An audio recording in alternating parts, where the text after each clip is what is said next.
फिर दिन हुआ पुरानी रात का, करे सो शुक्र हम खुदा की जात का, खुदा की जात का, नया फिर दिन हुआ। आज की आयत। देख, खुदावंद इसराइल का खुदा यूं फरमाता है कि उस दिन तक जब तक खुदावंद ज़मीन पर में न बरसाए, ना तो आटे का मटका खाली होगा, ना तेल की कुप्पी में कमी होगी। पहली सलातीन 17वां बाब 14वीं आयत। अजीज़ों, यकीनन हमें अपने हर दिन का आगाज़ खुदावंद खुदा की शुक्रगुजारी और उसकी तारीफ़ से ही करना चाहिए। शुक्रगुजारी इसलिए कि उसने आज भी हमारी ज़िंदगी की सांसों को बहाल रखा और हमें दिन की रोशनी देखना नसीब किया। बेशक फ़कत उसी की ज़ात हम्द व सना के लायक है। ज़रा सोचें, हमारी ज़िंदगी की हैसियत ही क्या है। बुखारात का सा हाल है, अभी नज़र आए अभी गायब हो जाए। बावजूद इसके उसकी शफ़क़त की निगाह और फजल का हाथ हमेशा हम पर रहा। अगर हम पूरी ईमानदारी से अपना एहतसाब करें तो यकीनन इंसाफ के तराजू में खुदा के साथ हमारी वफ़ादारी के मुकाबले में उसकी बरक़ात का पलड़ा हमेशा भारी होगा, जिसके बारे में हमारा 100 बार शुक्रिया अदा करना भी कम है। अजीज़ों, इसराइल के बादशाह के दौरे हुकूमत का शदीद काल अपने पूरे अरूज पर था, मगर खुदा अपने बंदा एलिया नबी को अपने वादे के मुताबिक अब तक संभालता आ रहा था। एक दिन जब करेत का नाला सूख गया तो खुदा ने उसे कहा, उठ सारपत को जा, मैंने एक बेवा को तेरी परवरिश का हुक्म दिया है। जब एलिया नबी शहर के फाटक पर पहुंचा, उसे एक बेवा को लकड़ियां चुनते देखा। एलिया के लिए खुदा के प्लान का पूरा मंजर अब उसके सामने था। उसने बिला तामल उससे कहा, ज़रा मुझे थोड़ा सा पानी पीने को ला दे। उसने सुना और बगैर कुछ पूछे कहे जाने लगी। तो एलिया ने फिर कहा, अपने हाथ में रोटी का टुकड़ा भी लेती आना। अब पहली बार वो बेवा बोली कि मेरे यहाँ रोटी नहीं, हाँ मटके में मुट्ठी भर आटा और कुप्पी में थोड़ा सा तेल है। देख, इन लकड़ियों पर अपने और बेटे के लिए आखिरी बार रोटी बनाऊंगी और फिर हम दोनों मर जाएंगे।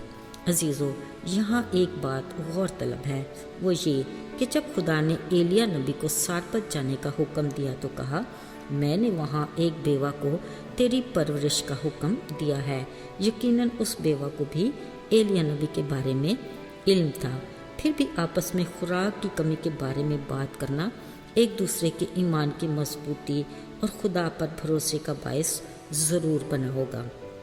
जब एलिया नबी ने उससे कहा, मत डर, जा, जैसा कहती है कर, पर पहले मेरे लिए एक टिकिया बना लेना।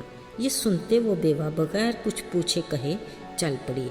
फिर भी एलिया नबी ने उसे खुदा का वादा याद दिलाते मज़ीद तसल्ली दी कि जब तक मैं न बरसे तेरे मटके से आटा ख़त्म होगा, न कुप्पी से तेल।